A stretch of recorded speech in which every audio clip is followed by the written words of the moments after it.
Welcome back to Awakened Exchanges. I'm your host, Jay Rich, and we've got our first Thanksgiving episode for you today. This whole month, I plan to focus on people who care for others, people that can show us how to be grateful all year round. Sadly, it's another rushed week as I'm recording this intro late on Tuesday, so I apologize if it feels a little rushed.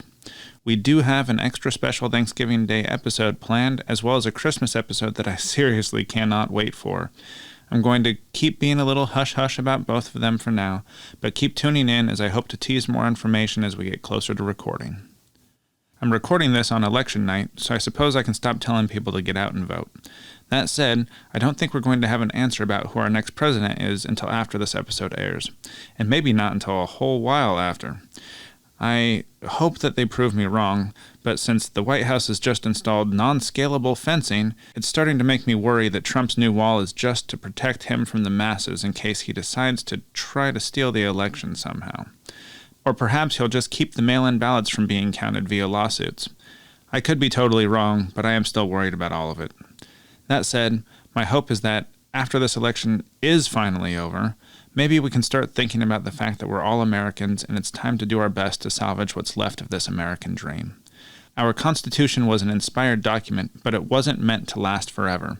The founders knew that times changed and it was meant to be updated. The last amendment was in 1992, and it just affected congressional salary changes. Really? Before that, it was 1971, nearly 50 years ago, and that was just in order to allow 18-year-olds the right to vote so that we could keep drafting them to fight in the Vietnam War. Is this the legacy our founding fathers would want? I personally don't believe so. As Thomas Jefferson himself said, I am not an advocate for frequent changes in laws and constitutions, but laws and institutions must go hand in hand with the progress of the human mind. As that becomes more developed, more enlightened, and as new discoveries are made, new truths discovered, and manners and opinions change with the change of circumstances, institutions must advance, also to keep pace with the times. We might as well require a man to wear still the coat which fitted him when a boy, as civilized society to remain ever under the regimen of their barbarous ancestors. Has our society seriously not progressed since 1971? Have there been no new discoveries or progress that's worth noting in our Constitution? No rights that need updated? Jefferson once said that every constitution then, and every law, naturally expires at the end of 19 years. If it be enforced longer, it is an act of force and not of right. That's right. He said 19 years. Maybe it's time we rework the entire document and build into it the equality that we wish actually existed in today's society. That's probably enough of that rant for today, but before we get quickly into the sponsors, I want to thank David Benedicktus for joining me for our first remote interview. David is the co-founder of Cannabis Patients Pacific Northwest, as well as a retired mental health professional. Before COVID, he was teaching a class at Clark College called Cannabis and Your Health, which is where we first crossed paths again in my adulthood. As well as talking about that class, we talk a lot about mental health, criminal justice reform, and the decline of our natural endocannabinoid system. He is a very knowledgeable individual with a fascinating story to tell. I'm glad to be introducing him to a lot of you, and I hope you'll find the information as fascinating and helpful as I did. Now, here's a brief rundown of our sponsors. First and foremost, I want to thank all of you personally for your support. Just listening and sharing this podcast with your friends gives me a reason to keep striving to provide the best content that I can. If you have the means and would like to contribute personally, please don't forget about our Patreon page, where you will get access to exclusive content and deals just for our dedicated fans. As for the other sponsors, Awakened Vapes was the first of the Awakened brands and has been helping you modulate your high with CBD-only, high-terpene vape products since 2019. Genesis Pharms has been making the highest quality medicinal RSO among many other amazing products, starting with the medical community back before 2010. And last but not least, the Caramel Corn Company, bringing you caramel corn the way it was meant to be. And remember, if you enjoy this podcast, please subscribe on YouTube, Spotify, or wherever you're listening. Also, please leave us a 5-star review on Apple Podcasts. I know that every podcast says that, but that's because it really does help spread the word and visibility. You can also support us on Patreon or connect with us on the social media of your choice. We are at Awakened Exchanges on Facebook and Instagram, and at Awakened Exchanges on Twitter. All right, now, stay tuned, and thank you for listening to Awakened Exchanges.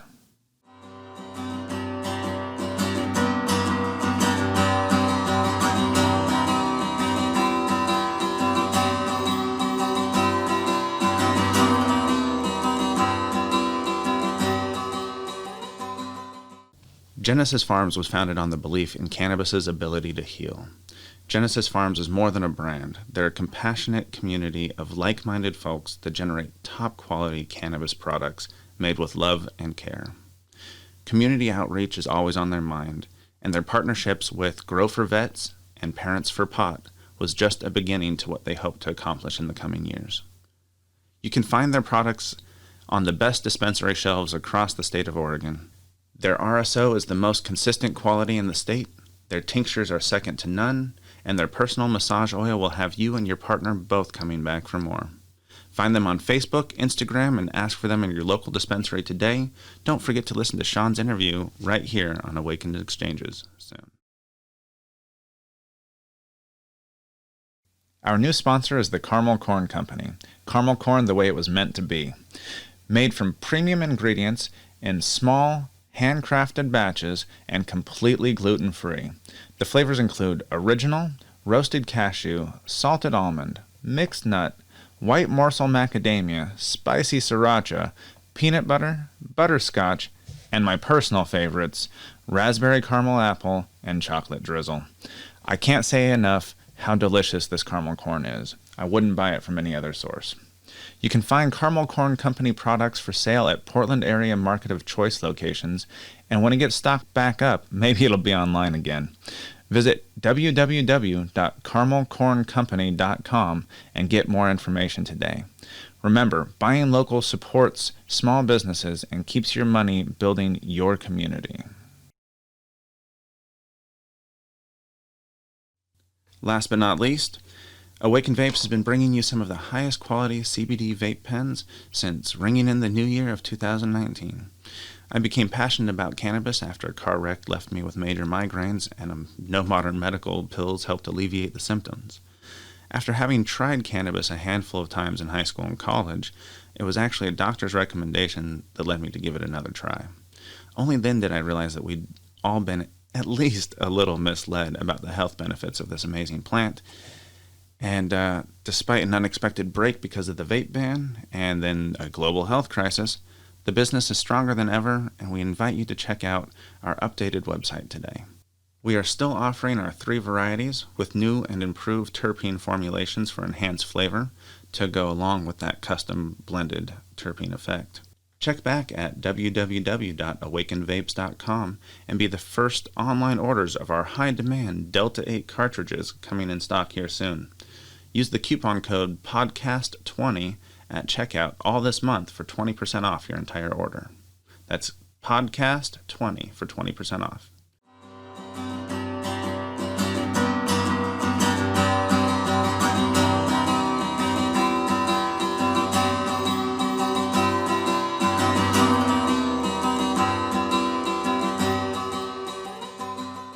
Welcome to Awakened Exchanges. Thank you for joining us today, David.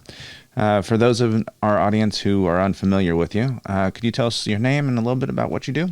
My name is David Benedicktus. I'm a retired mental health nurse, and I retired in 2010 when I was 60, and I've been, so I did a lot of things before that in nursing and multidisciplinary system integration projects with integrating mental health with other healthcare systems in primary care and chemical dependency, and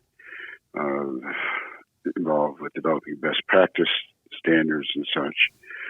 And then in the last 8 years of my working career, I was hired as the victim impact coordinator for the Clark County Juvenile Court. Interesting. And yeah, that was an interesting.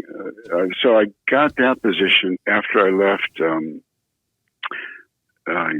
United Behavioral Health as a care manager for Clark Clark County Integrated Healthcare Initiative, or Mental Health Initiative, and the company hired me along with a number of other mental health professionals to help the local county set up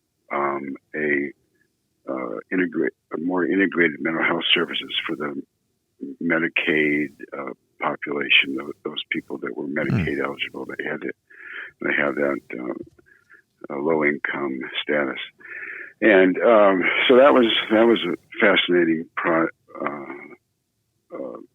I think it was 4 years I worked for them, and then as part of that, I started doing volunteer mediation, just in community mediation services over the phone, neighborhood stuff, and getting people together to resolve neighborhood conflicts.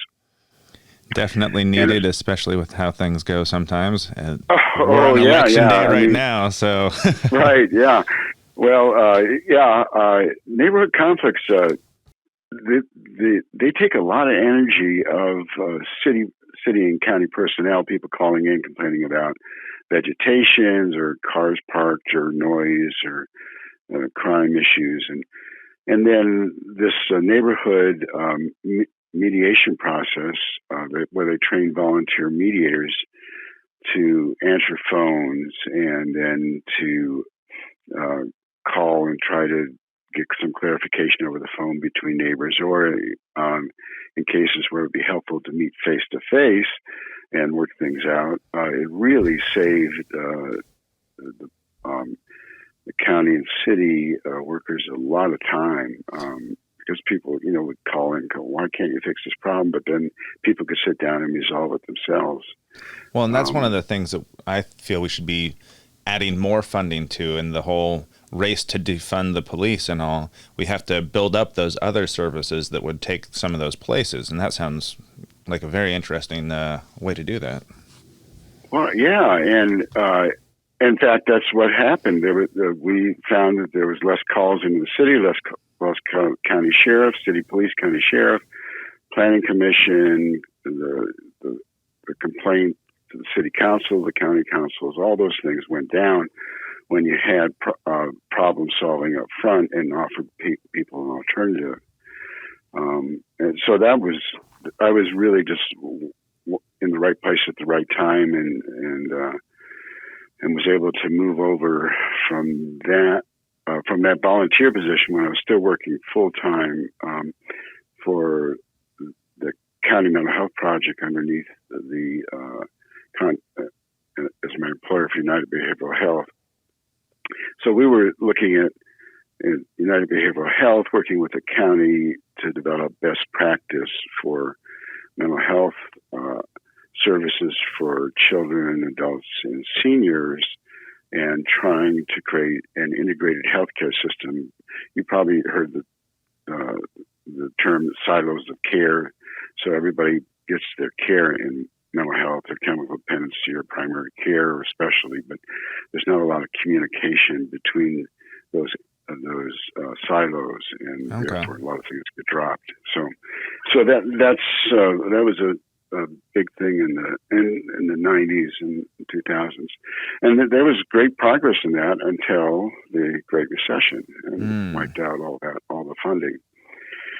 But in 2001, I think it was, I got hired into the Victim Impact Program at the Clark County Juvenile Court, based on my background in mental health and ability to have, and then the cross-training with mediation. So I had the skill sets of helping people having difficult conversations. Yeah.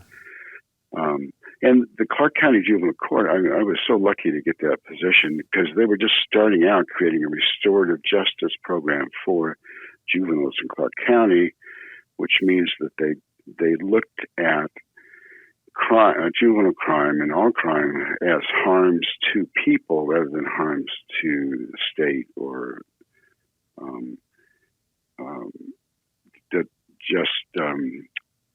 they expanded the idea of community stakeholders, and that there was the victim, there was the community, and there was also the need, through a restorative lens, how to reintegrate young people into the community and get them services they need to be successful. So that was a major system integration project that I was lucky to be part of for 8 years. And it's so important with those, the younger people, they get stuck into the system and some never find their way out. So those early interventions definitely help. Oh, it's huge. You've probably heard the term school to prison pipeline. You know, the kids, they fail in school and they drop out, or they have to go to alternative schools and they never make the connection with community and get are able to have a sense of future and hope and possibility. And then they continue acting out and get into more difficulty or into adult criminal justice system, and then they have less options. So what Clark County did was adopt an international model, and one that nationally was becoming very, very interesting to juvenile courts, because right at that time there was all the studies that were coming out about the importance of that children are not little adults, rather they have a whole different brain, developmental needs and system in a different way, and different needs of looking at accountability that focuses on empathy building, relationships, looking at skills, building skill sets and mastery and relationships in the community. And this court did that through rethinking what community service was. And and this was something that was borrowed from programs in Canada and other places throughout the United States that actually came out of the Mennonite community. Really? The restorative justice, right, about healing the relationships that were fractured by crime and by harm. I hadn't heard so that. It wasn't about, it's a phenomenal program, very successful. And then the MacArthur Foundation, I'm jumping ahead, but I'll just go back to the MacArthur Foundation grants that came through into Washington and to other states throughout the nation to support those demonstration projects, and then to integrate them into best practice.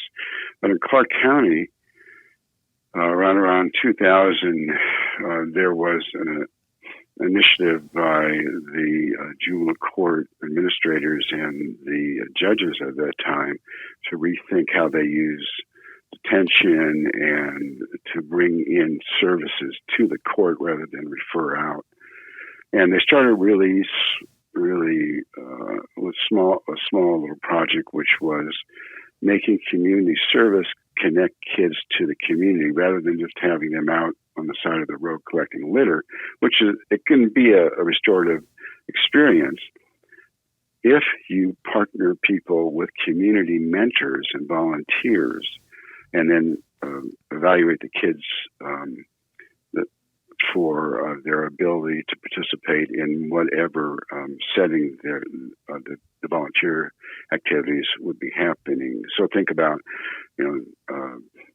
the cleanup days, and so you pair those kids with partners, and so after a couple of years, the probation counselors would take the kids after they get so many hours of community service assigned to them down on a wall, and they would have a choice of all these different community projects that are going on. The fishing derby here in Vancouver every year, the Kiwanis Club, I think it is, has a fishing derby where they for underprivileged and disabled kids, they have a big project that the local nonprofits and service organizations sponsor. And we partnered with them, and then the juvenile court kids would go and set up all the fishing gear and be part of that process, giving back to the community to help other kids. And then they would be connected to that process through mentors in the community and often establish long-term relationships. And that's so beneficial, the long-term relationships and the giving back and seeing what you're doing, helping others, Oh yeah, that was giving. So giving back. So if, for example, a cleanup day, well, you might be out on the side of the road, but you're out on the side of the road with other community volunteers who are making the community better and cleaning up places. Or you go to a wetland and you clean up trash or pull stuff out of drains or whatever. It was amazing. And then the brilliance of this was the brainchild of Ernie Beachwright, the court administrator of juvenile court, and then he hired in a fellow who came from Canada and was part of that Mennonite community up there. But he was working in a small restorative justice program up above in a community up above Vancouver, BC. I can't remember the name of it right now. Farger, I think it was, or something like that. But they hired him, so they hired him in there to run that program. They brought someone in from outside, and they then slowly built up leadership and management, and then changed the whole culture of the court just through that one little seed program.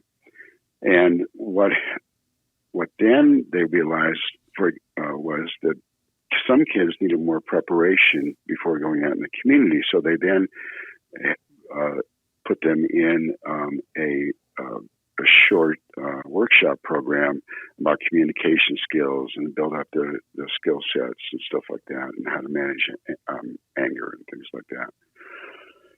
So we had projects all over the county, trail. Anybody that was looking for, and then they dedicated one person who used to go out and just supervise kids doing cleanups and stuff like that, and they made his job going out and building relationships with local community volunteer organizations who needed people to help.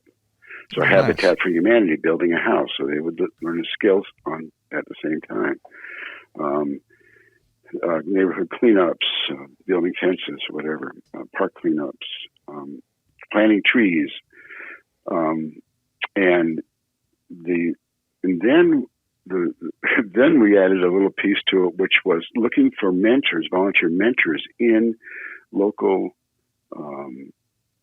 college programs, Clark College and WSU programming, okay. And even across the river in PSU, and those young people that were in psychology or human services tracks or criminal justice tracks, we would interview them and bring them in and give them mentor training, and then have them go out and mentor kids.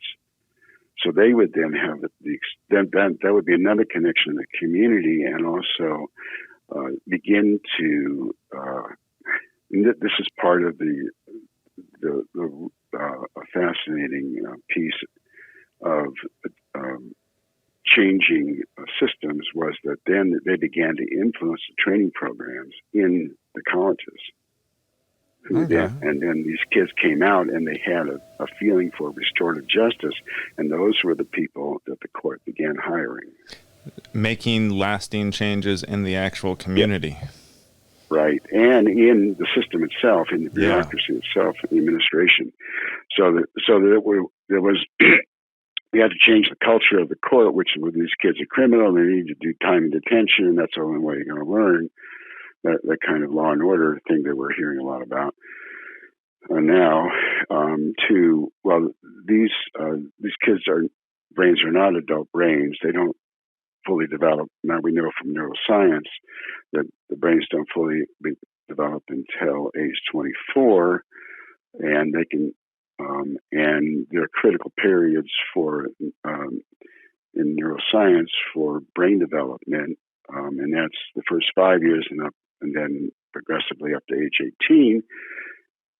The experiences kids have growing up change their brains. So if they're growing up hard in environments that have deprivation or a lot of chaos or uncertainty. Uncertainty is a big word these days. That changes the brain structure and makes them either hyper vigilant, hyper reactive, or downregulates them into kind of a depression. So they're actually changed. Their brain structures are actually changing, and that's why you see them acting out or doing poorly in school. So then the term trauma-informed interventions and programming started to become integrated into all child-serving agencies throughout Clark County and throughout the United States. And we were on a roll until the Great Recession. And MacArthur Foundation got this idea, and then they gave grants to all these different projects throughout the nation, and we got one of them in 2008 for a 5-year grant to look at system integration for juveniles in the court system and connect up child services with mental health, with probation, with the schools, with the adult criminal justice system, and integrate those all together so that we were all using that model and then also communicating across those systems and bridging the silos. It was even though I was working with victims every day and hearing, their pain and stories, it was one of the most satisfying experiences I've ever had in my life to be able to to facilitate empathy building experience with the kids and also create an environment where people could address the harms and have meaningful resolutions and healing in the process. I was going to say, in some cases, helping facilitate that actual healing and getting to see changes actually manifest in these kids right in front of your eyes has to be pretty damn rewarding. Oh yeah, and then working with these wonderful, innovative people at the juvenile court, Ernie Beach White and Eric Gilman and Pat Escamilla, and the current juvenile court administrator, Chris Simmonsmeyer. I think she's the first. Could be wrong, but I think she's the first female head administrator of this juvenile court. There are others throughout the nation, of course, but of Clark County. And she and I worked together as when she was a probation counselor, and so she is one of those people that really got it and brought that change forward. So the detention numbers in kids going into detention dropped dramatically. They created, just as I was leaving, they created a detention diversion program. They hired in part-time psychologists, and they had offices in the court, and then they had PhD students from local colleges come in and work with the kids. So that culture began to be embedded right in the court system rather than referring out all the time.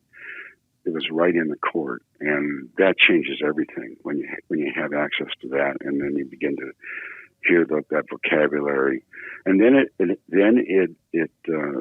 we began to train the judges and the court commissioners about that, and they most of them understood it, and they said, "Yeah, we want something that's really going to make a difference for these kids, and rather than going through a revolving door."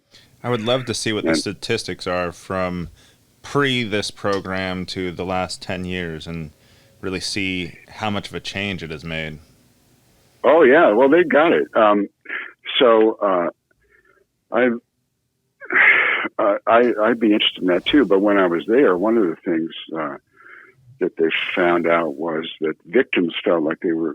So just to describe a little bit my part. I started out as just a victim offender mediation coordinator, but that's a big thing anyway. It's not just a victim offender mediation.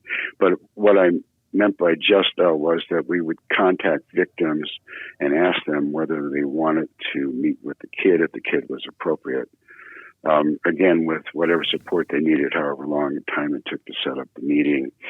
And with my mental health background in trauma, understanding of trauma, I could assess the kids' readiness for that and what kind of support would be needed to bring them together. And sometimes there would be, so some kids, they go, for example, a group of kids go and slash a bunch of tires of a bunch of neighbors, right? That happens every once in a while. They do things in the neighborhood, vandalism and stuff. But so imagine it's not only one kid, but it's 5 kids and 10 neighbors all meeting together, talking about that and working things through. And the neighbors still have that anger. The kids were thinking of it more as a joke, kind of a thing. So yeah, right. Yeah, and then one person who comes out and finds her tire slashed tells a story about, well, she's on chemotherapy and she had to get a ride to chemotherapy that day and it creates more stress or whatever, or they talk about the cost of replacing tires, which, as you know, are they're not cheap. No, and the kids get a little bit of an actual understanding of the effects that they caused with those actions instead of just having fun. Right. So then we changed it from just calling up victims, identified victims, after we interviewed the kids to see if they wanted to meet with the youth.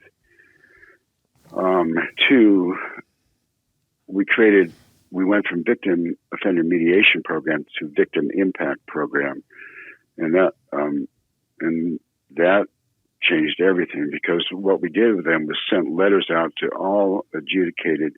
When a kid was adjudicated, went through the court and was in the process of being adjudicated, we would contact all victims by letter and let them and collect any harms that were caused, restitution cost, and also give them the option of a face-to-face meeting. And that was a dramatic change, because before we would only send out letters to victims and say, send us any financial information about loss you've had. Do you think that the face-to-face interactions help the victims as well? Oh, hugely, yes. It helped them feel like they were valued, that their experiences were important to the community. They all victims wanted the kids to be successful and to sit with the kids. And I first got interested in mental health after I was drafted, and went through Corpsman School down in San Diego, and then applied for psychiatric technician school in the Navy and got that because of my aptitude. And so I was stationed at Oakland Naval Hospital for 3.5 years after my boot camp and primary corpsman experience. And that's where I really got, an interest in psychology and psychiatry. So fast forwarding, so I worked a lot in inpatient and in community mental health settings. And one of the things about the restorative justice programming at the juvenile court that was so interesting to me is that you could prevent so many problems by early interventions. And having a sensitivity built in a trauma-informed approach, working with kids and identifying kids that had traumatic experiences that were going to interfere with any type of education accountability program that you set up, and you needed to address that first. And even as part of the taking accountability is that you ask the person to participate, and the family, the kid and the family, to participate in getting mental health services so they can resolve a lot of the anxiety, the acting out, or the depression that was causing the issues for kids and families. Helping to get them actual resources instead of relying on the same patterns of behavior that were causing the problems in the first place. Yeah, exactly. So you would disrupt that. And then bring in what kids really need rather than what they really don't need, which was more harshness, more one-size-fits-all approaches, and to front-load the system with an evaluation of their trauma load and then hook them up with mental health services, or chemical dependency services, or family services, or tutoring in the schools, or integration, or working with the schools and helping the schools understand. So a lot of the meetings that I had mentors and faith community members or school representatives in them, because the outcome of the meeting often we wanted people to bridge into those services. So it was what it is, and still exists today with all the budget cuts over in the state. That victim impact program is still up and running, which emphasizes its value and the importance of that in this local juvenile courts philosophy. And then there was also the state has a policy, best practice policy and review entity where they look at innovative techniques and look at projects and do an evaluation of it. And this model was clearly hands down very effective and reduced recidivism and led to better outcomes. So that was one of the things that that's where I became really focused on community initiatives and community mental health and activism, and through that mediation process. I also got trained as a serious violent crime dialogue facilitator in the state of Oregon. Really? During that time. Yeah, there began a regional network of restorative justice workers in Oregon and Washington, and also in California. But we were really partnered with the Portland groups in Salem and Eugene, and so Clark County. So we'd have regional retreats. Educational retreats over a couple of days where the probation counselors, judges, mental health therapists, juvenile court support staff, victim services staff would all come together, and there would be outside presenters from around the nation, or we would be presenting our program, they would be presenting theirs. And so we created this regional network. And through that process, I heard about training to become a serious violent crime facilitator in the penitentiary system in Oregon through their victim service, their VINE program. I can't remember what it stands for, but it's a victim services program. And they then trained up people who had victim offender mediation or other mediation skill sets training to facilitate as volunteers face-to-face, if all circumstances were supportive of that, and it could be a safe meeting, face-to-face meetings with victims inside the correctional system, or with people who had been paroled afterwards with victims and their offenders. And so these were serious crimes that caused really serious harms, and we would only bring people together after if a victim was expressed an interest in meeting, and we met with the offender multiple times and ensured that there was enough mental health support for people to go forward, and that was extremely powerful experience. Being able to help get closure on some of those major kind of cases, I can't even imagine, really. Right. And people, their PTSD went away, right? Post-traumatic stress disorders. They began to sleep at night. They stopped taking psychiatric medication. They didn't need as much mental health therapy after those sessions, after the encounter, because the emotional resolution was so profound that people can move on from that and let it go.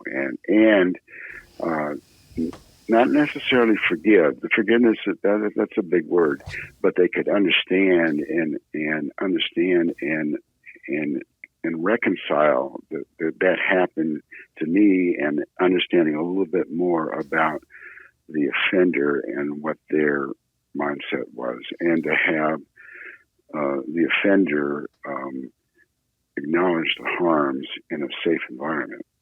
They could process it a whole lot better, like you said, because of the offender actually acknowledging the harm that they had caused.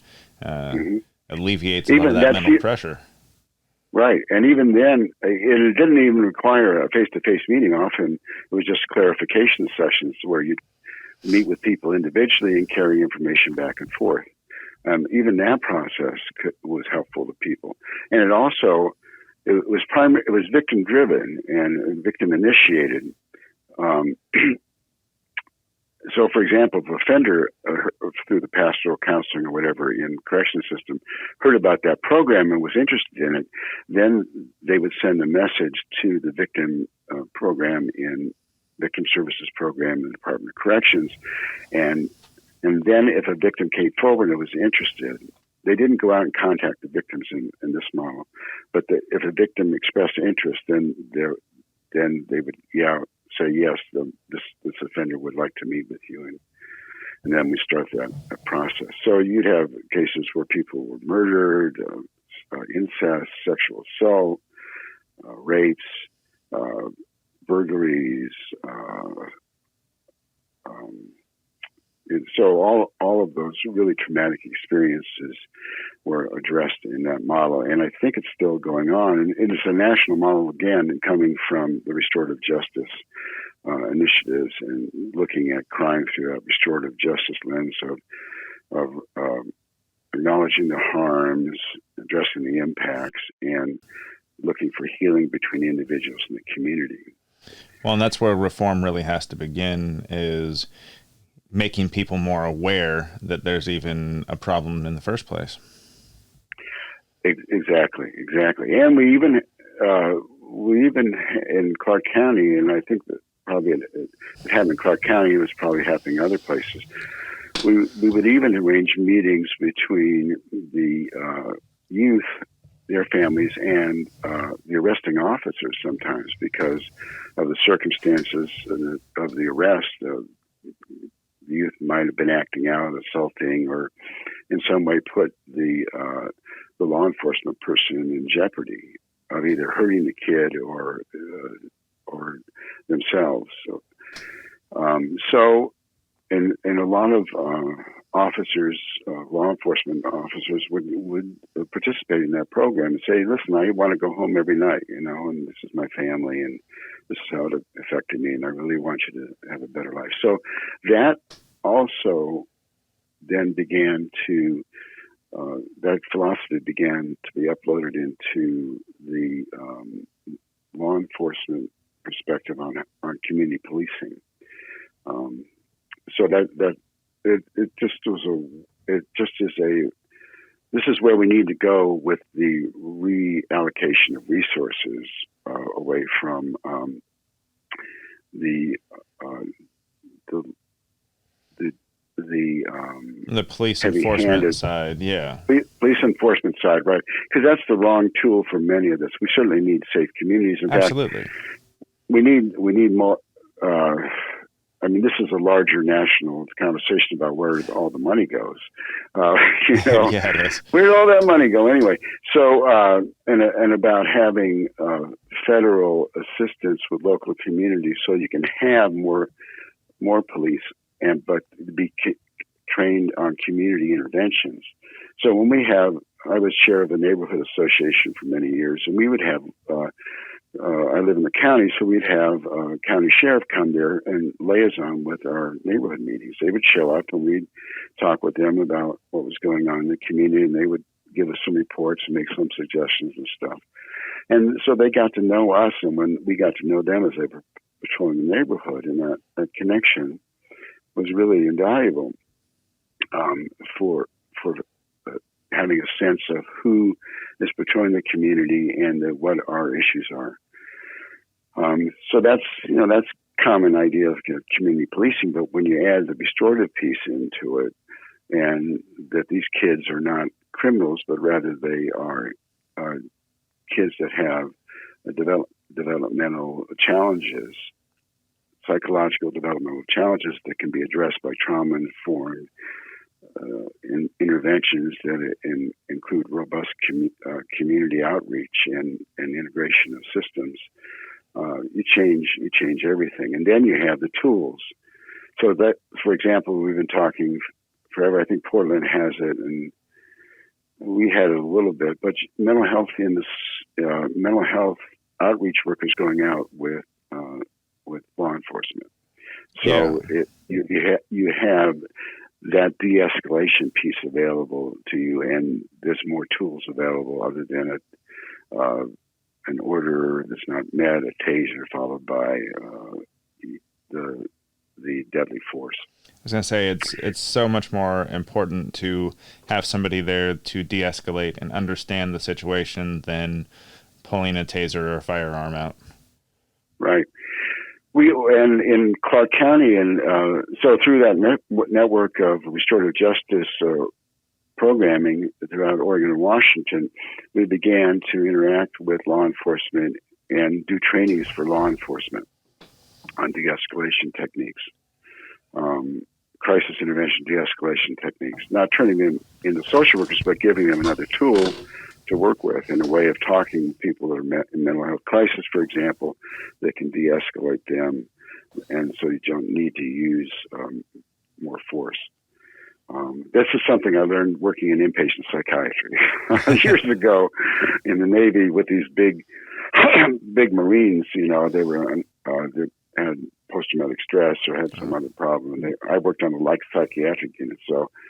Oh, do you mind if I ask what years those were with the Army and stuff? Oh, sure, 1968 to 72. So during the Vietnam crisis as well, everyone coming back, I'm sure there was plenty to be dealing with. Exactly, right. So that's I was drafted. I served 4 years as a psychiatric corpsman at Oakland Naval Hospital. Well, 3.5 years after I did my initial training. And then when I got out of the Navy, I got a job I was stationed in Oakland. I got a job as a psychiatric technician.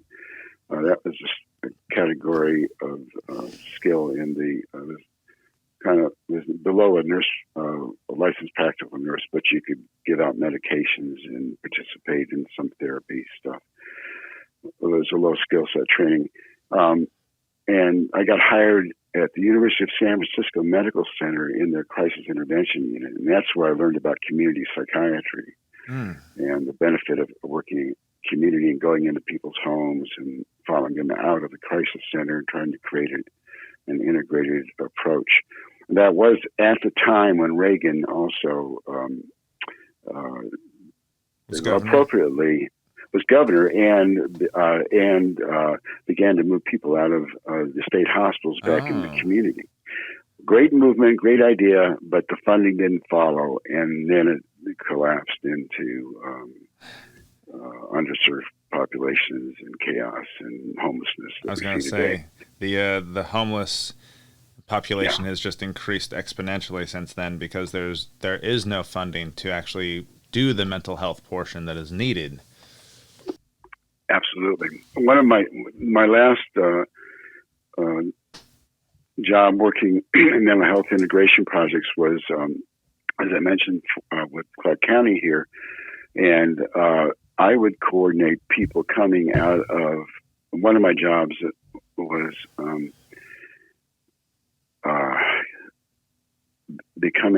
getting notified that someone was coming, a sex offender was coming out of the penitentiary system, the correction system, and needed housing. So then I would get on the phone and try to find housing and set up mental health and chemical dependency treatment.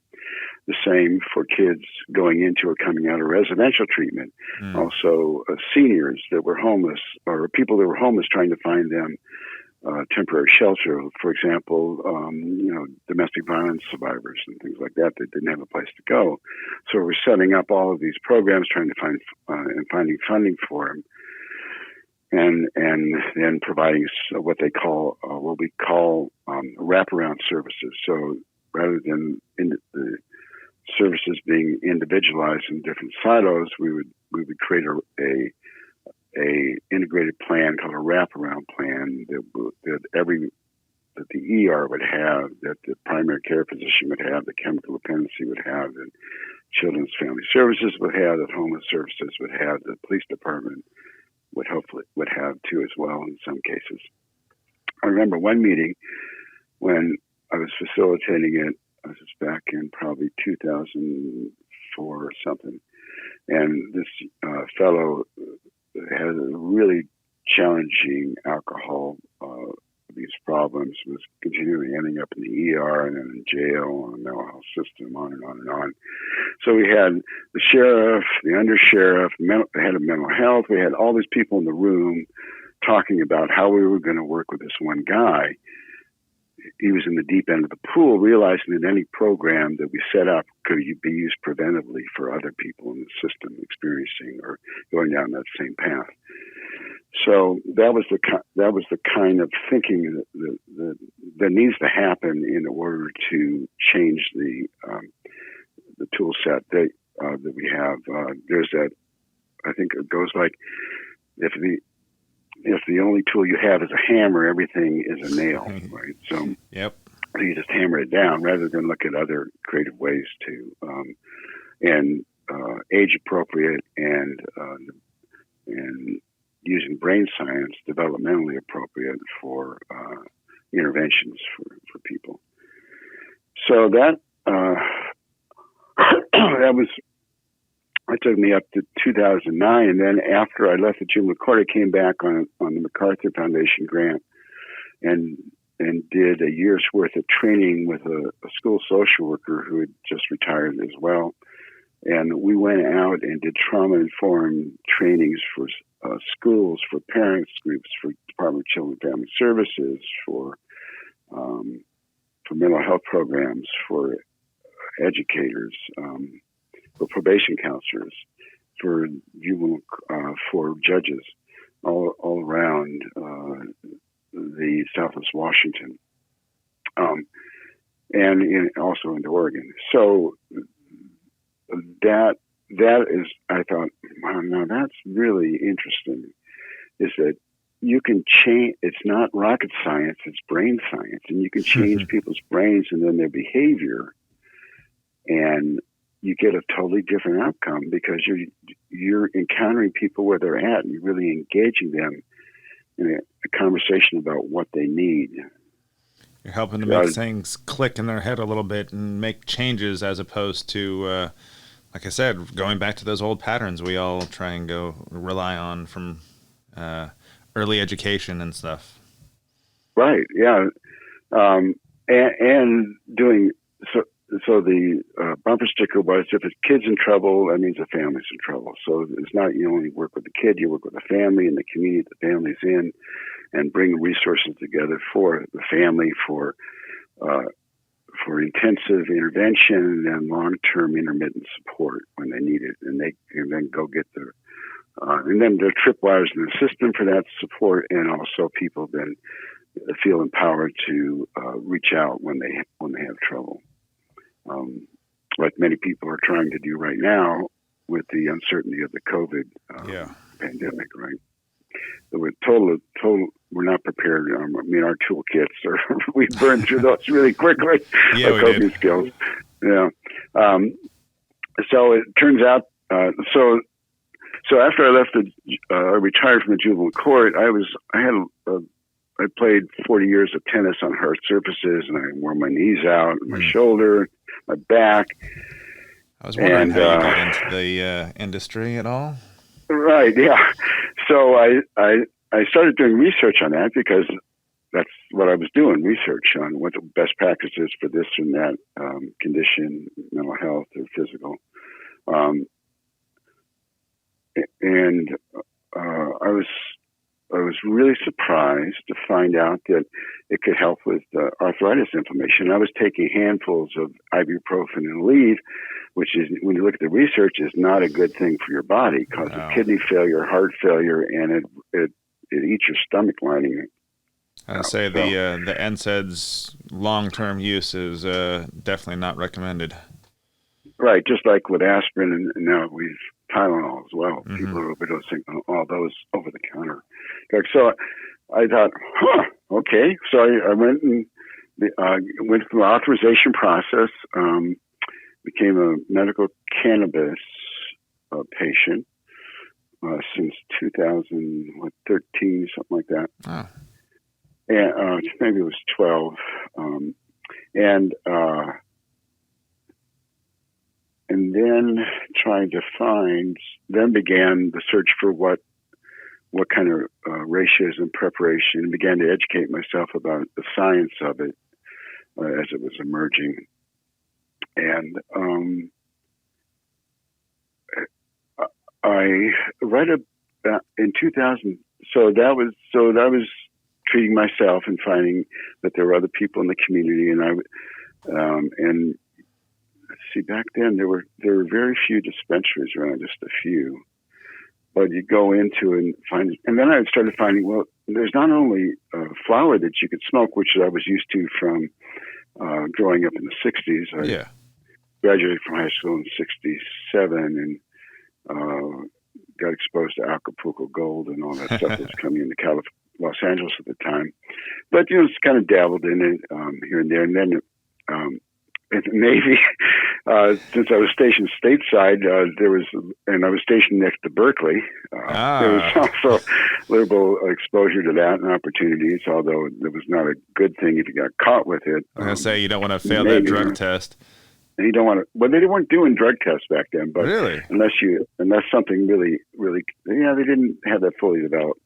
But if you were seen out and about, or somehow got a criminal charge in civilian court, then that would come back on you. Gotcha. On the Navy system. Anyway, then I was living in San Francisco, right across from Golden Gate Park, 2 doors down from the old Jefferson airplane house. Wow. And you can imagine that environment there, right? So there was a lot of opportunity to experiment in the early 70s. So I got over to San Francisco in 73. Lived there for a couple of years. So I had my experimentation period and found, what that I could function if I did this and that, and there was also among the staff in psychology and psychiatry departments, there was a lot of people that knew about that, and so in our parties together, we would share those experiences together. But fast forwarding to my retirement, I said, well, it's not only smoking it like back in the day, a joint or a pipe, but you have tinctures, you have topicals, you have patches, you have like nicotine type patches. You have all these different ratios, 1-to-1, and this 10 was to before 1, 20 to 1. The recreational side. So the medical side actually had a lot of that developed beforehand, and it's kind of gone away with the recreational side. It's kind of just now coming back to those alternatives in some ways. Yeah. So I'd like to spend a little time talking about that. Because I really got into, once I found out that it was working for me and it actually controlled my arthritis and also helped me with post-traumatic stress, because I had a lot of the reason I related to the kids is because I grew up and my mother was diagnosed with mental illness when I was 2 years old, and she was institutionalized for 10, 15 years. Wow. I lived in a series of foster, in hospital and abusive foster care environments, and even was in a military boarding school for 9 months at 9 years old, and exposed to all of the bullying and abuse in that environment. As I say, it's not a very good environment for any child. No. So, but I was lucky for whatever reason. I had good enough environments going along, and my mother's mental illness didn't start until I was like and 2 or 3 a little severely. So I had some anchor and maybe good genes too. So I use that as the foundation for my work in mental health and building empathy and understanding what people are going through.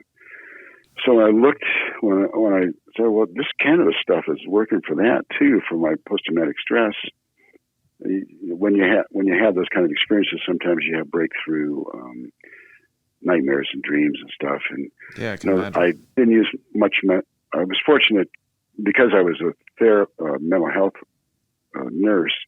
I understood the value of intermittent therapeutic intervention and used mental health therapy over the years. But the cannabis, and only very few pharmaceutical drugs, just once or twice for short periods, with high periods of anxiety. But I found those to be really uncomfortable and too many side effects. So when I found that cannabis was helpful in that as well, that was a nice surprise. I started doing the research on that. And I said, that's interesting. So I was having those symptoms, and I found out the cannabis was helpful. And I started exploring that on my own, and then I got the authorization and started to find out other patients in the cannabis community. But so that was backing up. But I have a friend who was running this program at college. I was retired. She said, well, why don't you come over here and you can teach you the lifelong learning program about what you've learned about the brain and anything else you want related to healthcare or other topics. So I put together a 5-week, 10-hour curriculum called Aging in the Brain that helped people understand that lifestyle changes can prevent cognitive decline and even reduce the risk of dementia. Big thing. Yeah. And then, so I started teaching these classes in 2013, and then I expanded that into, what are the lifestyle changes that can be helpful? And then began to create classes like that, take control of your health, how to manage stress and pain. A lot of people have stress and pain as they age.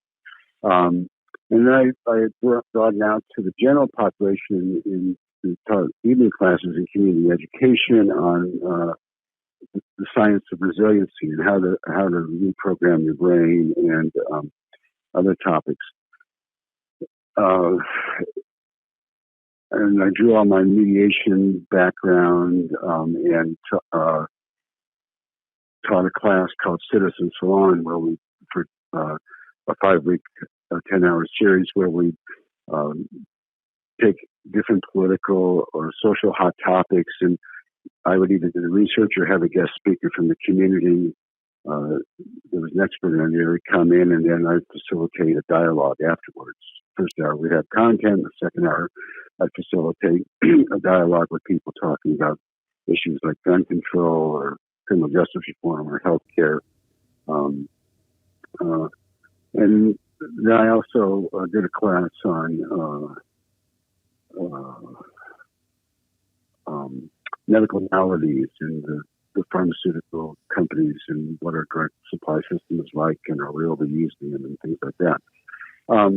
But as I was doing research on preventing cognitive decline, I came across this internist who's running a program down at the University of San Francisco called the Spectrum Program that was showing people how they could open up just with lifestyle, supervised and fully integrated healthcare approaches, stress management, diet changes, exercise. They could open up occluded arteries in their heart without any medication or surgery. And if you open up something in your heart, you open up the vessels in your brain, you open up the vessels throughout your body. And so he was listing all the anti-inflammatory approaches because we figured out that inflammation is one of the major problems with chronic disease and with occluding arteries and such like that. Yeah. And he listed on that list, along with eating more blueberries and exercising and stress management and eating other anti-inflammatory foods, he listed cannabis. Really? And I said, what? yeah. I said, really? And So said, it wasn't even really? CBD, it was just cannabis at that point. Right. And he said cannabinoid. And I said, cannabinoid. So that's an interesting term. I've always heard of marijuana and a little bit of people using cannabis. And of course, cannabis was a botanical term, and marijuana, as I later discovered, was not even a word in Spanish. It's a slang term that came from the west coast of Mexico. And it had to do, I think, with the type of cannabis they got that came from India or something like that, so they differentiated that. Anyway, I started integrating that into my classes on aging the brain and preventing cognitive decline. And then at that time, so it was 2016, the fall of 2016, and the Clark College started to teach a 3-hour, 4-credit class in their healthcare curriculum. This is the one where you pay tuition for, for hundreds of dollars for credit. By one of their masters in health and the class was entitled Cannabis in Your Health. So my my manager in community mental health program called me up and said, "Hey, they're teaching this in the credit program. Why don't you put something together for us in community education?" I said, "Huh. Well, now you mentioned that, I've been researching that because I was looking at how cannabis helps prevent cognitive decline and reduces inflammation." So sure, okay. So starting in January 2017, I began teaching twice a year until COVID, classes on cannabis and your health, a 5-week, 10-hour curriculum. And I did research, and then I brought in dispensary owners, local pharmacists, local authorization people, patients, producers to talk about cannabis. And then I would talk about the emerging science and the case studies that are supporting the research and use as adjunct therapy and sometimes replacing pharmaceuticals. And then I ran into these patients that were and advocates and activists that told me about this cannabis science conference that happens every year in Portland, where people nationally and internationally, researchers come and talk about the research. And growers come and talk about growing, and testers and testing companies come and talk about testing and having good products. Yeah. And I walked into that expo, said, right? Yeah, well, it was at the Expo Center, right? Yeah, downtown Portland. Huge event. Thousands of people there walking around, and it was all normalized, talking about like adults about what the science is. And then I was off. I said, "Whoa, this people. I have to understand this." The reason that it was so important to me was because of the polypharmacy that we're exposed to in, especially seniors, who are getting like 5 to 7 different. Most people over 65 are on 5 to 7 different pharmaceutical drugs that have all these different side effects and adverse reaction profiles from the drugs. And you're taking medication for the side effects so that they don't get worse, and yeah. And that's especially true in psychiatric medications, and in spades in antidepressant medications. And then as part of that research, and actually before I even tripped onto cannabis, I was being an adjunct therapy or maybe a replacement therapy for some of our major chronic diseases. I started doing research on pharmacy and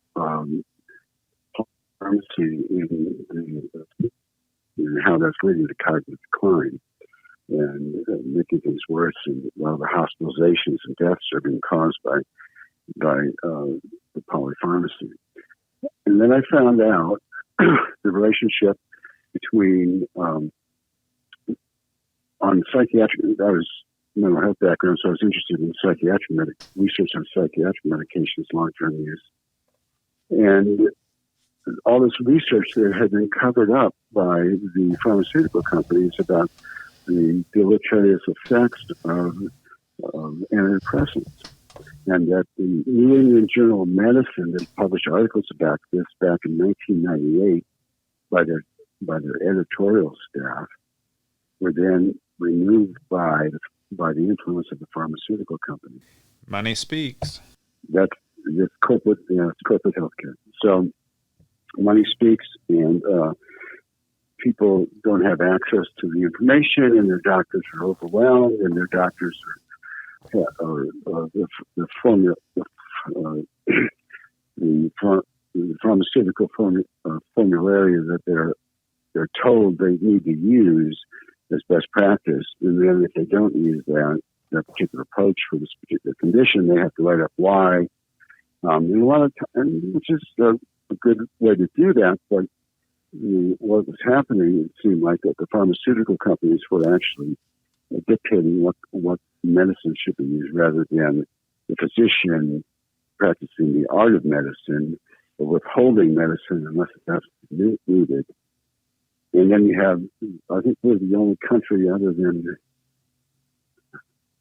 what is it, maybe New Zealand or Australia, that allows direct-to-consumer marketing on TV. And so people are coming in to the doctor's offices and saying, I saw this on TV and I want this. And then doctors. Yeah. And then on the other end, pharmaceutical reps very attractive pharmaceutical reps would come in and the doctor's office and give them samples or show up at their conferences and buy them meals, big spreads for the office. And give them cooked data on the efficacy of the drugs. So then I was looking, so cannabis does this with this kind of side effect of this profile. It's not a panacea, but it certainly is less risky than a lot of medications. Yeah. And we were talking about the non-steroidal anti-inflammatories, for example. If you certain CBD THC combinations have an anti-inflammatory profile that's like 20% higher than the pharmaceutical anti-inflammatory. So I said, well, I got to start talking about this stuff. And that led me to contacts with the patient community. And in our first class in January 2017, we ended with, well, what do we do now? And so you can come back and do the class. And people said, well, we need some place where we can keep talking about this so we can have support. That was actually the class where we reconnected, actually.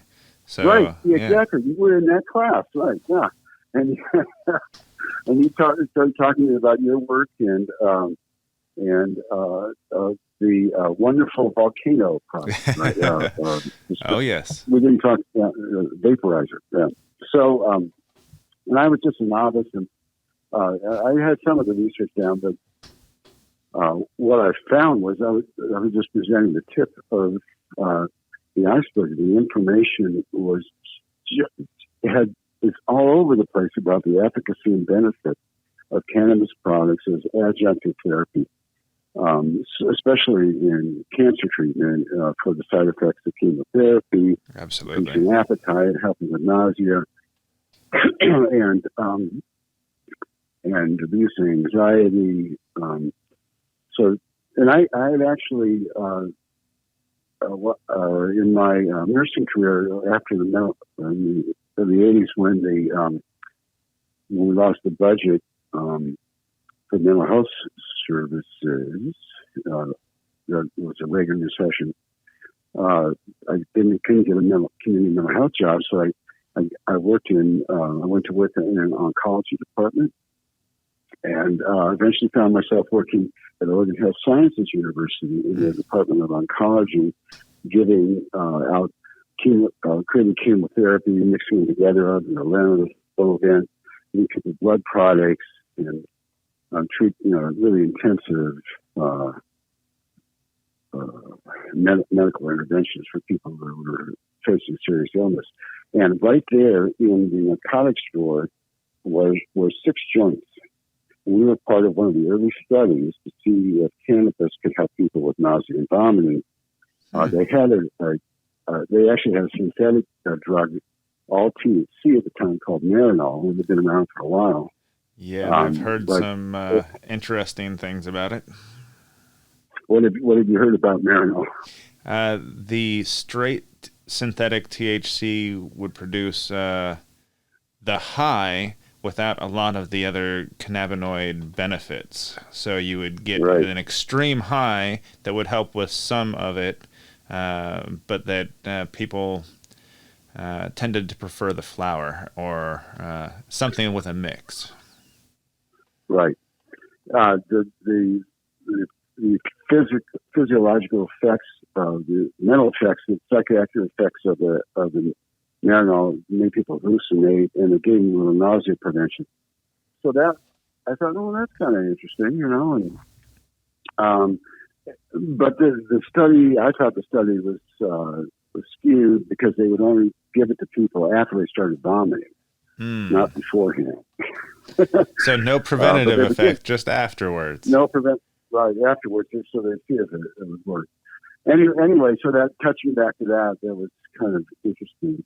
So going forward, back 2017, 18, 19, during these classes, people wanted the opportunity to meet regularly and to talk with other cannabis patients about what was working for them and to hear about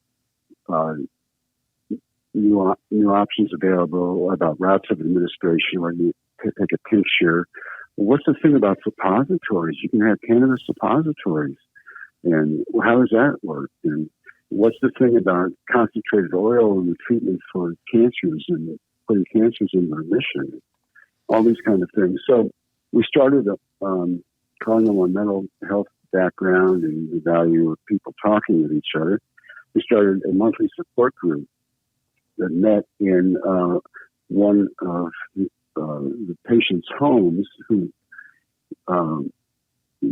Jeremy Robbins, who has been a longtime advocate in Oregon and Washington, because he had a wheelchair bound after a bicycle accident in 1999, and was on this huge list of 20, 30 medications to deal with all the paralysis and the pain and stuff. So he became a cannabis patient in 94 or something like that, and had this incredible story and knowledge too. He was the one that introduced me to the cannabis science conferences. Definitely looking forward to having him on our next interview as well. Oh, he's a wonderful one. He's a compelling story, and he's been an activist and advocate. He's been at the legislature, changing hearts and minds about this stuff. Down in Oregon, where he lived in Portland for many years. So, long story wrapping up here, that led to. So we started meeting in his living room. We had about 5, 10 people there, sometimes 15, and we bring in some guest speakers sometimes,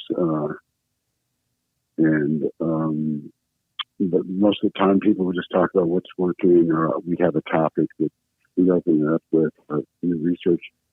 And then there was, it happened, there was a CBD store called American Shaman that opened up here close by in Washington, just a few miles from my home. And they had this beautiful lobby in there, and one thing led to one of the students walked in there and said, and then came back and told me about it and said, hey, they might be interested in hosting support group here. So we started meeting there for about a year and a half. And out of that, we had enough energy to bring people together and create an organization for patients in the Pacific Northwest called Cannabis Patients Pacific Northwest. And we just got our Washington State nonprofit status, and we have a website now. Congratulations! Thank you. It was a labor of love and so much support coming from the cannabis community. We're in the process of filing for our IRS 501c status so we can accept donations. Because we to support the website and the domain name and all that kind of stuff, which is not a lot of money, but there's such a huge need to get the word out to people. I started out of this. We started to go around pre-COVID and do talks at assisted living programs. Education is so key, and so many of the seniors only associate it with the hippies in the 60s, no offense, but right. That's what all they've been told about it. Exactly. Or they, that said, when I was doing these talks, people would come up to me afterwards and say, yeah, and here's what I've been trying. So I said, well, how's that working for you? And, so here's some, here's some resources to look at other options. And, again, and then also trying to help people think of ways to talk with their physicians about it and how to have a dialogue with your physician. It's really challenging for pain patients, especially. They're often on contracts with their physician group or health plan that their use of appropriately monitoring of pain medications, use of pain medications, and then they have random drug tests to see if they're using any other drugs, right? Yeah. So even though they could use less opiate, less narcotics if they added it, or maybe even completely do away with the narcotics. I've known many people who have. Right. And they're looking at the research and saying, I want to do this. I've had people saying that it would be helpful, and then they're crying, saying, I can't do it because my doctor will take me off of all pain medication to fire me. My uncle was going through chemo and couldn't have any cannabis in his system or anything like that, and it just didn't make any sense to me in this day and age when we know the science behind it, but his insurance and everything else and his doctor would drop him if it was there. It was just like frustrating not to be able to help out. Oh, it's frustrating. We used to paraphrase Sanjay Gupta, CNN's medical choice doctor. And somebody who used to be against cannabis. Absolutely used to be against it, said that he thought people were lingering, just get it, there was no research. But then he found out that all the research that there was other research being done in other countries, and all the research that was being done, almost 90% of it in the United States was on the negative effects of it. Mm-hmm. Not looking at the broad implications of it and where it might be helpful, but rather the negative effects of it. And guess what? And the research was funded by pharmaceutical companies. And so after he found out, his intellectual curiosity led him to research from Canada, from Czech Republic, where Ethan Russo set up a foundation. He's a neuroscientist from the University of Washington. They couldn't do studies here in Washington, so he had to go to Czech Republic. There's studies coming out of Spain, Germany, Australia, and all of it's showing, in phase 1 and 2 clinical trials that have incredible benefits. And the case studies that are, and by the way, case studies are where a lot of the grassroots, when people start trying things, their physicians become aware of it and start to write up stuff that then gets researched. Yeah. So the patients were driving the case studies in mental health and in chronic pain. Epilepsy. Parkinson's, for example. Yep. Epilepsy, autism. My goodness. And at those cannabis science conferences, I just ate up. I couldn't get enough of the research.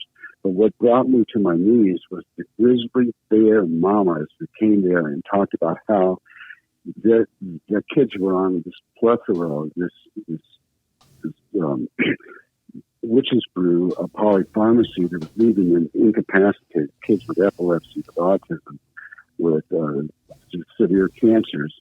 And when they were trying to integrate and found out that cannabis could help as an adjunct therapy and replace many of the medications, sometimes all of them. Yeah. When their kids were functional, they said, I'm going to move to another state, or if they couldn't move to where I could get access to it. And there's lots of stories about that. And there's, of course, the classic story of Charlotte Figney in Colorado, who had the Charlotte's Web. That horrible. Charlotte's Web was developed by those high CBD. Charlotte's Web was developed for her treatment of her epilepsy. She was having, 30 episodes a day, and she was developmentally delayed. And the cannabis, the high CBD product that they grew reduced her seizures like 3 or 4 a week, and she started to come back, was able to attend, to go to school.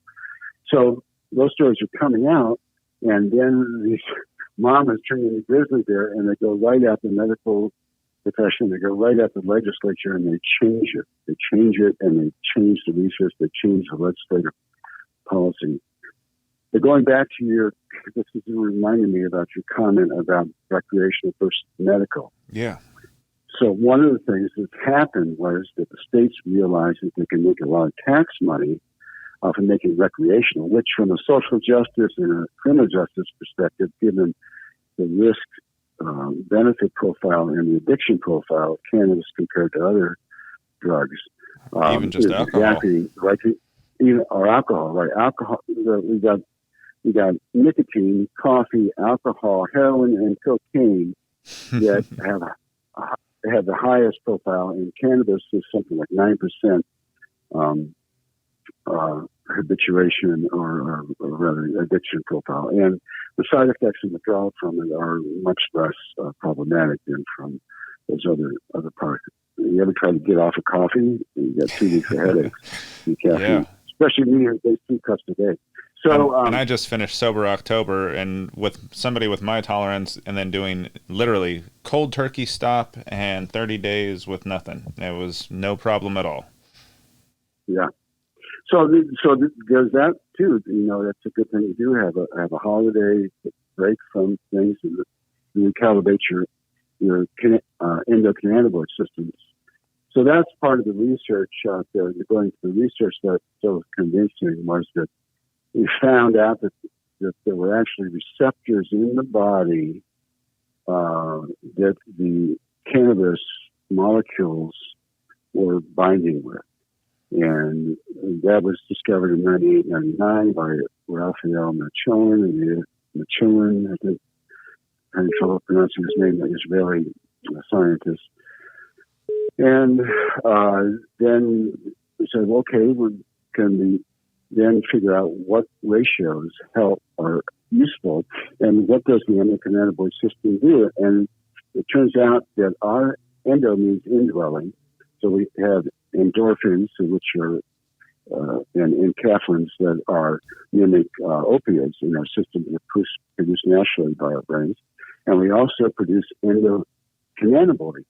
And they are there as a major homeostatic being in balance system in our body that partners with the endorphins and enkephalins and the glucocorticosteroids and stress management system.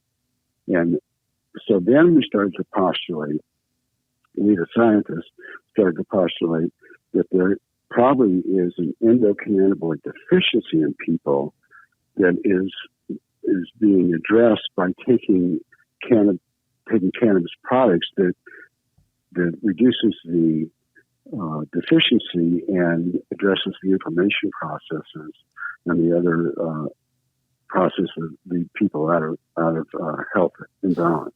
I'm so glad you touched on that because there's so many conditions that have come up over the last 100 years as we've basically eliminated cannabis from our diets that are just starting to show that this could actually be a big cause of those pains and aches that are just every day nowadays. Absolutely. Absolutely. That's where it's going. So if you look at it through that lens of an endocannabinoid deficiency, we have other deficiencies that happen because of the the environmental exposures, either stress or environmental toxins, and our bodies start to dysregulate and don't produce the onboard hormones, the endocrine hormones that leads to optimal health and the homeostatic balance. So we're either upregulated or downregulated. We don't have the balance. And what they found, one study by Dr. Gary Link from Ohio State University, is a neuro scientist there, said, well, it looks like that just a small ratio of CBD to THC every day, no more than 1.5 THC to a little higher amount of CBD, that ratio, is neuroprotective. It prevents inflammation in the brain that leads to cognitive decline and dementias. And it might even bust up the amygdala, the amyloid and tau strains that cause dementia. And what? Yeah. Really? I mean, so that kind of research is coming out. And that's going to be a huge crisis as we get to the baby boomer generation all starting to experience a lot of this as well. So going back to this concept of assisted living, people are already experimenting with it and wondering what will help them. And that was another reason we felt it was important to start an organization to help cannabis patients in Pacific Northwest and have a website presence and get out and educate people, but also to educate providers, policymakers, and people who run dispensaries. So after the recreational laws were passed and states were making huge amounts of money on the taxes from that, the medical development of medical preparations started to go by the wayside, and we started just looking at how to make people have their more enjoyable recreational experience, which is fine too. I mean, definitely not against recreational, but no, but not focusing on the medical exactly and replacing is not helpful because that started everything, and it also leaves medical cannabis patients without resources that can reduce suffering and in some cases save their lives. Again, going back to Sanchar Gupta, he said, I used to think it's just malingering, but now it's clear that it's immoral not to research and do interventions with medical cannabis because it works, and sometimes it's the only thing that does. Amen. And there's when you look at the NFL and contact sports, and chronic traumatic encephalopathy. I was going to say that CTE preparation, right? That's horrific. That leads to early dementia and horrific suffering. And cannabis stops it. So when they go in, in the future, my prediction, when they go into those injury camps on the field, they're going to give them rapid infusion pictures or whatever way they're going to do it of THC and CBD together to reduce the likelihood of brain trauma. Because those guys take huge hits, and women do too in sports. Sean Kemp, the former Trailblazer, just came out and talked about he never took any of the pharmaceuticals, the medical trainers and physicians prescribed, and he just used cannabis throughout his career. That it doesn't surprise me with Sean Kemp, and I was a huge fan of him on the Sonics, but it's interesting to see how many athletes are actually getting into that now. Uncle Clifford Robinson from the Trailblazers has his own line. Yeah. Bo Jackson has some of the best cannabis in Oregon. There's just a whole bunch of people that are realizing this is going to be helpful to athletes as well.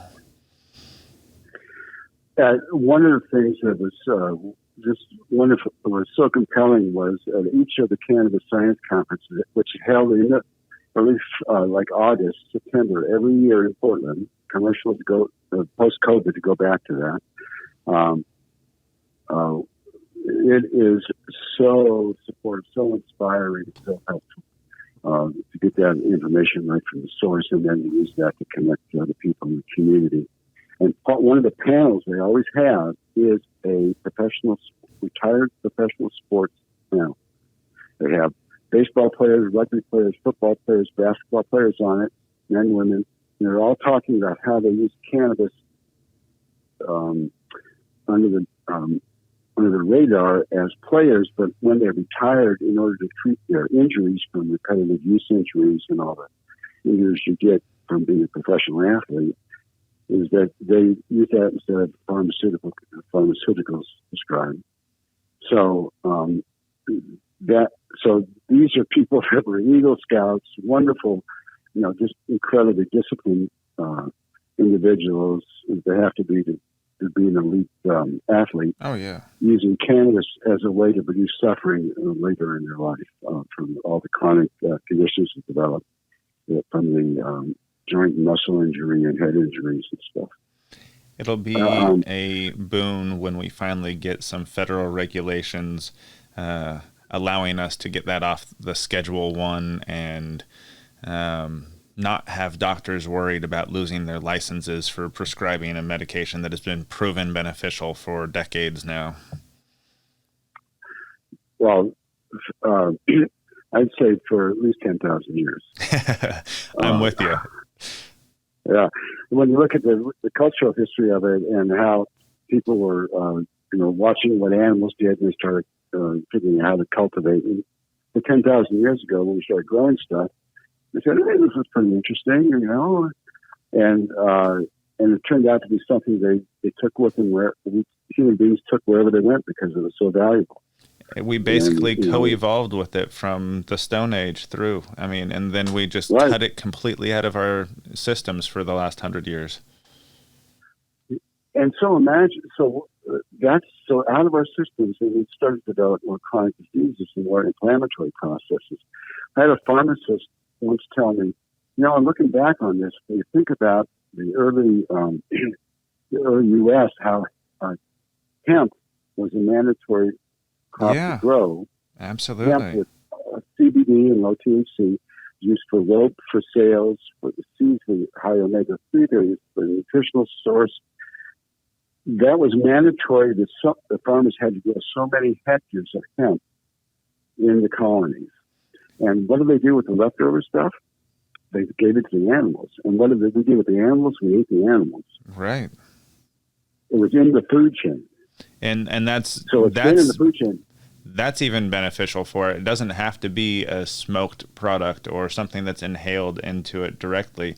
Just like you said, getting it into the food chain and into our systems. It would, I think, definitely benefit us if we did start giving it back to the animals instead of all the antibiotics and everything else that we pump them with these days. And yeah, well, I only, people are starting to buy only meat products when they eat protein that it doesn't have any antibiotics or hormones in it, because it changes the way our bodies work and process food and creates the imbalances that lead to chronic diseases.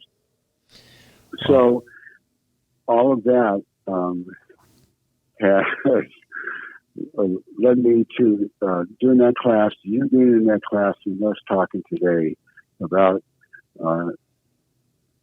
my journey to become a cannabis activist and advocate and the co-founder of Cannabis Patients Pacific Northwest, which you can see, you can get to just by typing in Cannabis Patients Pacific Northwest.org. And we have educational materials, we have information on products, lots of administration, and for people in Southwest Washington, providers that will work with them, including a cannabis pharmacist that she's a pharmacist who has her own cannabis journey after she developed Lyme disease and then also breast cancer. But the Lyme disease was the big one. She was just having a devil of a time with the pain and the inflammation from Lyme disease. And her next door, she had next door neighbor that was had some cannabis and did more research on that, and had some. And I said, "Oh, that's kind of that works." And got off of a lot of the Lyme disease medications. Began doing more research on it, and now is taking a second master's degree from the University of Maryland in cannabis pharmacology.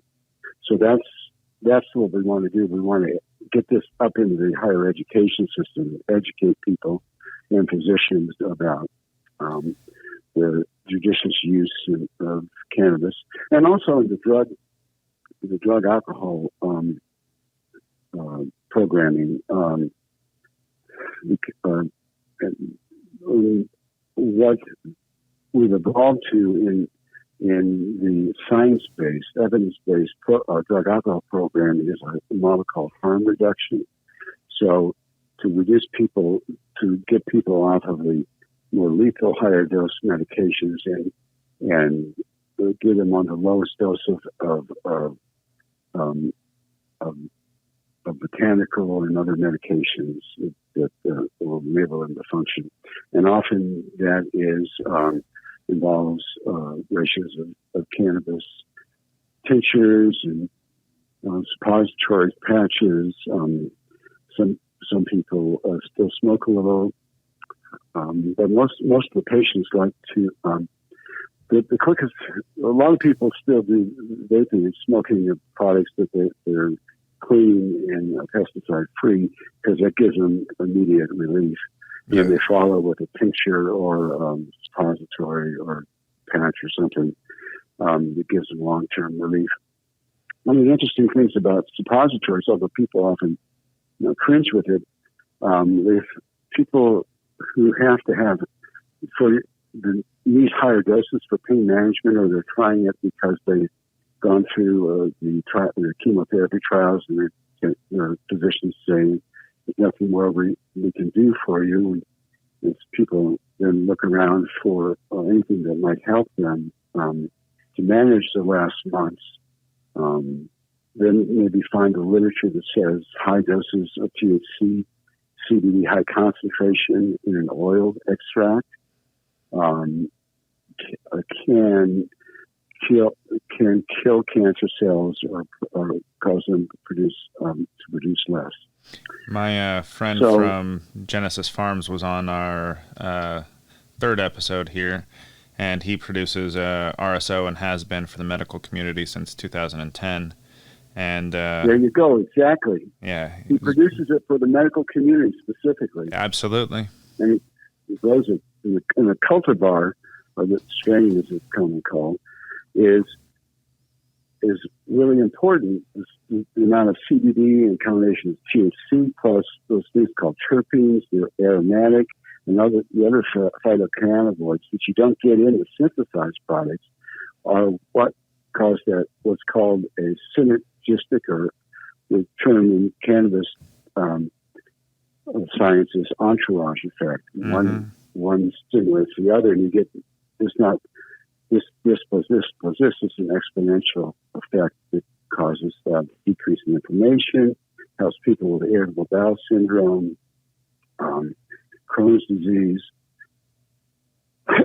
and the need for research and support for cannabis patients and medical cannabis is huge. Unfortunately, it's being blocked by the two biggest contributors to legalization, anti-cannabis research in the United States are the pharmaceutical companies, mm-hmm. of course, because we're seeing that all states that have medical cannabis programs, their use of opiates, of antidepressants, of anti-anxiety medications, non-steroidal anti-inflammatories are all going down, which is affecting. And we can't have people be able to grow their own medicine.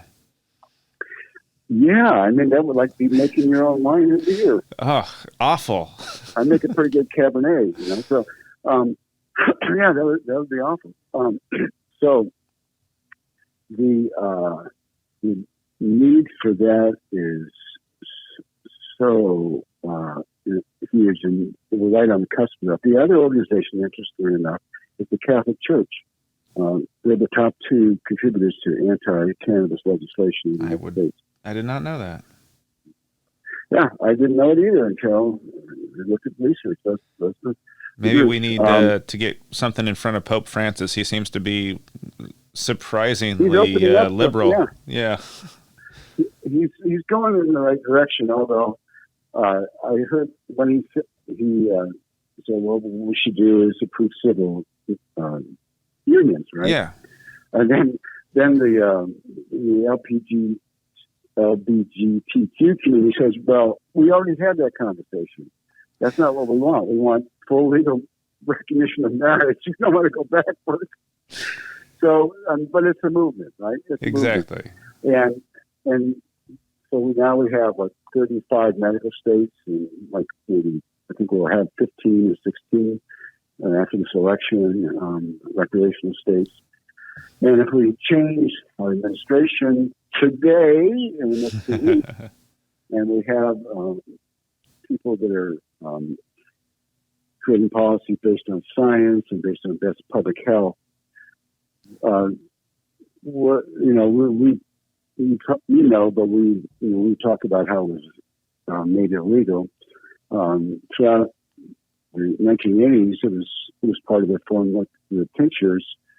The cannabis tinctures were part of the pharmacopoeia in the United States, and people would get them from their doctors, right?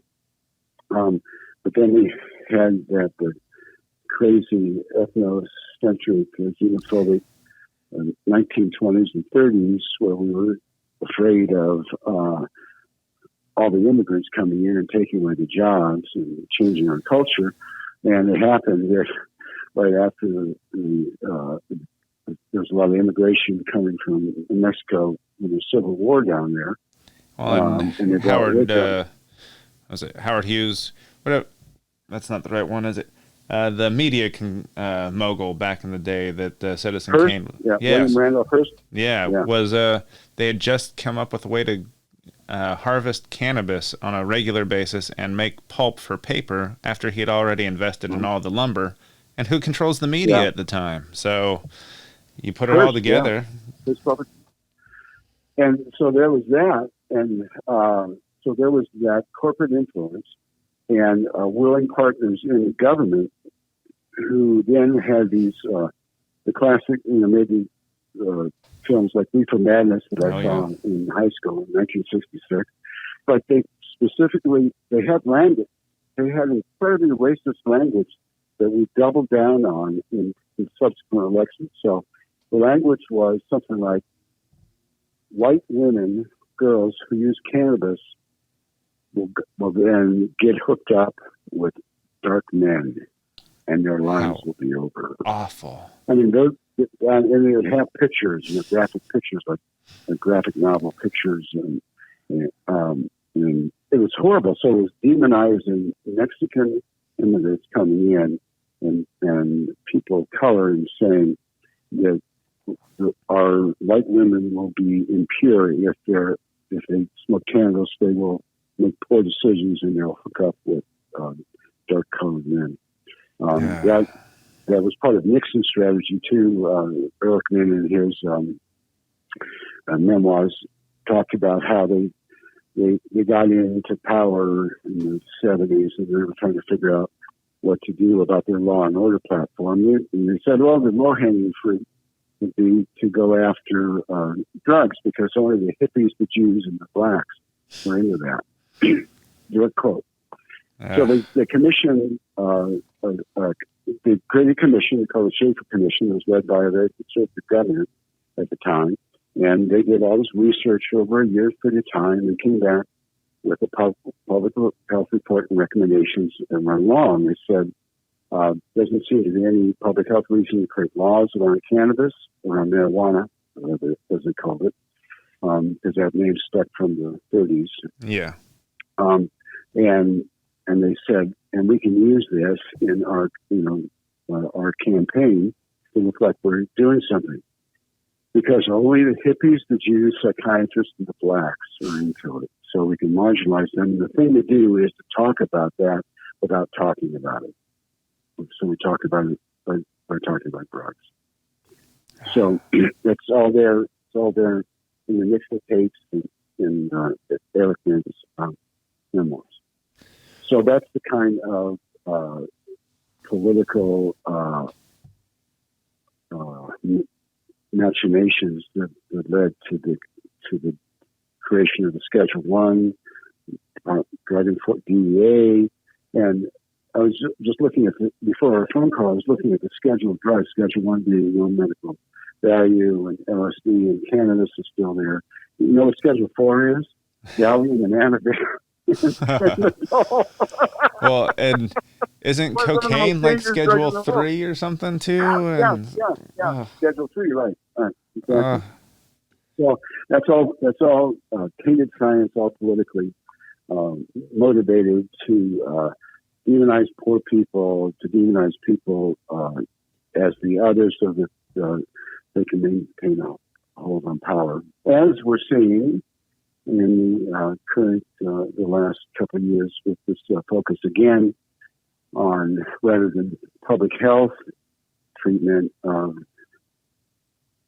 alcohol and drug use, to law enforcement and incarceration.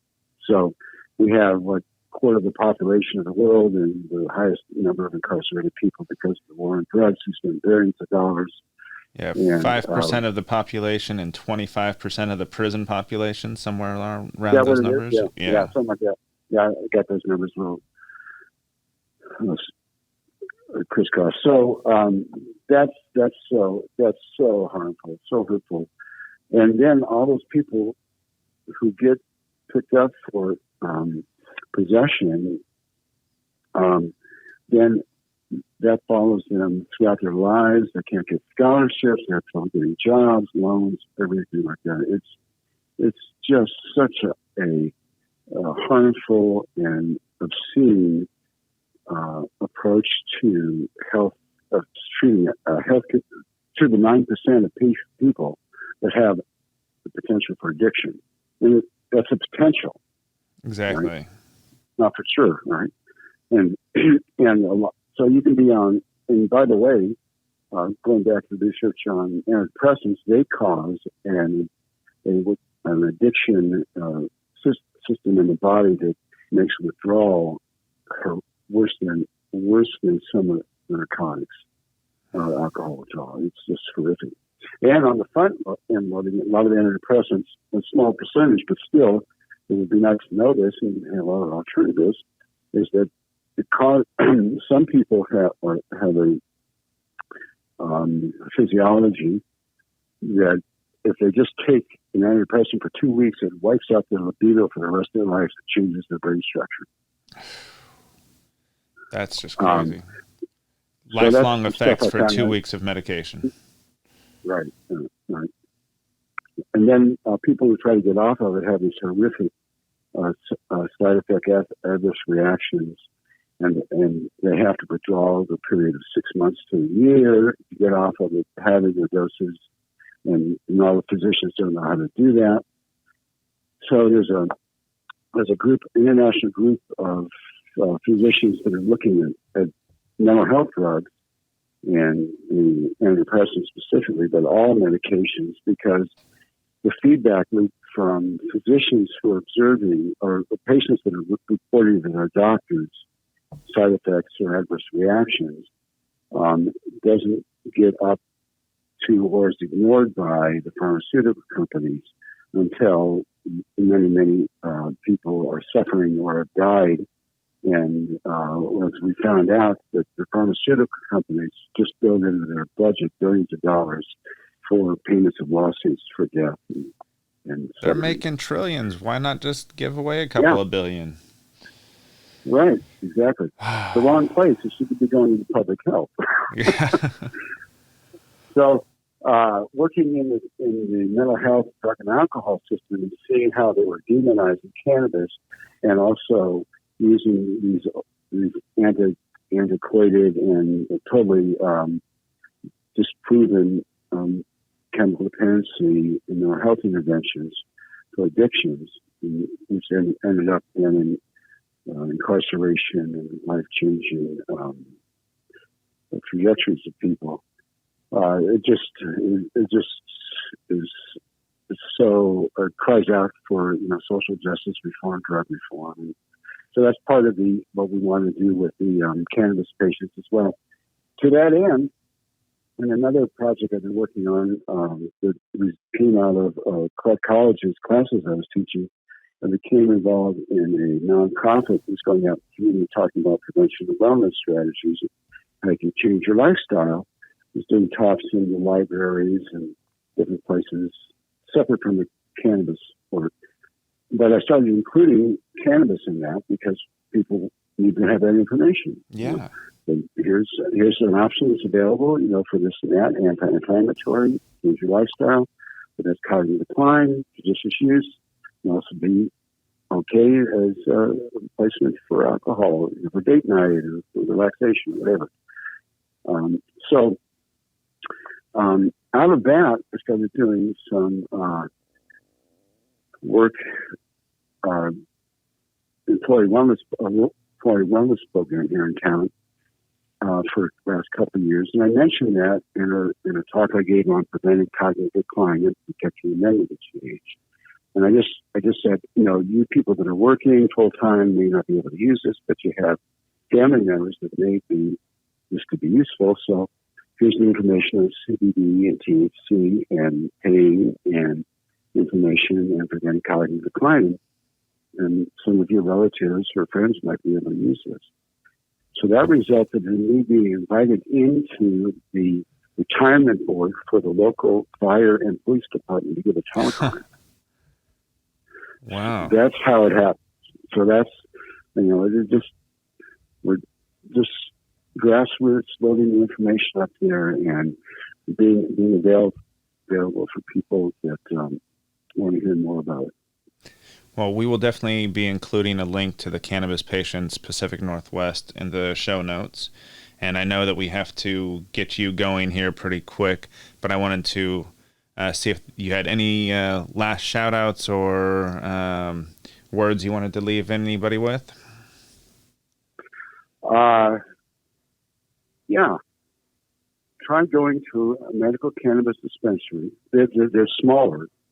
They have people that are trained to talk about different symptom profiles. And the way they say, I can't give you recommendations, but what they can do is say, people who've come in, and this is by law that they can only say this, people who come in with what you're expressing help for, seeking help for, have tried these kind of combinations of products. Why don't you try this? The other thing I wanted to mention about that is that because of all of the pejorative statements and propaganda about cannabis, people are still electing to go and park their car outside of a cannabis dispensary, feeling as if they're going into an adult bookstore and people are going to watch them and feel that. I mean, people actually say that in my classes, well, I went in and I pulled up and then I went away and where should I go and where's a better one? I went into this big one, and there's people all over the place and all those products, and I didn't have really a chance to talk to people. So that's one of the things that we have on our website is medical dispensaries in Portland and in some other areas of Oregon and in Southwest Washington, where you can go into a medical cannabis dispensary to get help. And then also you can email us with any questions, and we have patient education material on the site as well. Well, thank you so much t-shirts. Oh, yes, please. Don't forget the T-shirts. But thank you so much for joining us today. I really appreciate you, and thank you for continuing education and helping get the word out there for everybody. It's a wonderful gift to have in retirement to be able to do this work. It gives me a sense of purpose, which they say is good for your brain, and it's just really good fortune to be able to be in a place to help people like this, and to have people like you get the word out too, John. Because you showed up to class and you knew more about the topic than you've done a lot more research than I had done to that point. So you put me in the right direction on a lot of things. Thank you for that. Well, I'm always glad to be help, and I'm looking forward to having you and Jeremy back here again soon. Yeah. New year. Hopefully it'll be a brand new year. Yes. Let's go election day, right? Hopefully everybody's out there voting, making a change. Oh, yeah. Let's move the country into a new direction and rebuild all our healthcare system, our justice systems, and make it more people-friendly. Make it work for everybody instead of just the elites. Just the elite, just the billionaires, right? We need healthcare for everybody. Agreed. Access, equity, and inclusion and access. So look forward to the next conversation and have a great day. You too. Thank you again. Commercials, ads, interview. Thank you again for listening, and I hope you enjoyed this conversation as much as I did. I want to give a special thanks to all of our listeners. You are the reason I'm doing this. Please tell your friends about us, subscribe to us on YouTube, Spotify, or wherever you're listening, and leave us a 5-star review on Apple Podcast if you can. Every podcast says that because it really does help spread the word. You can also support us on Patreon or connect with us on the social media of your choice. We are at Awakened Exchanges on Facebook and Instagram, and at Awaken Exchanges on Twitter. Thanks again, and have a blessed day.